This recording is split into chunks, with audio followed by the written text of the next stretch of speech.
আসসালামু আলাইকুম। আমি মনে হয় একটা বিষয়ে কথা বলছিলাম আরও আগে, তারপর আজকে আবার এটাকে নিয়ে কথা বলতেছি। এই জন্য আজকে ডিএলআর এখান থেকে আসতেছি এবং সেন্ট্রাল মানে লাইনেও ইউজ করেছি, সাথে সাথে ওভারগ্রাউন্ডে ইউজ করেছি এবং আমি জুবলি লাইনেও ইউজ করেছি।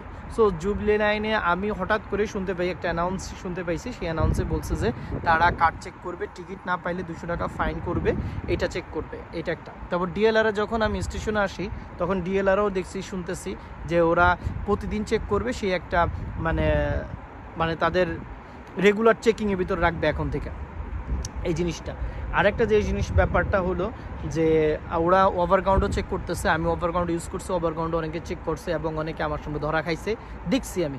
সো এদেরকে ধরার পরে তাদেরকে কিন্তু মানে 200 টাকা করে জরিমানা করা হইতেছে। সো আমার কাছে মনে হয় ভাই, এই 200 টাকা জরিমানা দেখেন দেওয়ার থেকে নিজেকে বাঁচান, নিজেকে সেভ করেন। নিজেকে সেভ না করতে পারলে অনেক সমস্যা আপনি পড়ে যাবেন, পরবর্তীতে অনেক সমস্যাতে পড়ে যাবেন। সো আমার কাছে মনে হয় ভাই, যারা নতুন আসছেন ইউনিভার্সিটি আর্ট ফোর শেয়ারা যান, আবার অন্য যেখানে যান ভাই, আপনারা এই ফাইন থেকে নিজেকে বিরত রাখেন, এই ফাইন দেওয়া থেকে বিরত রাখেন এবং এই ফাইন যাতে না হয় সেই কাজগুলো করেন।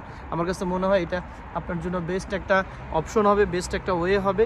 You have to avoid those which thing is really happen to you anytime, any single moment. এটা হইতে পারে ভাই। ভালো থাকেন।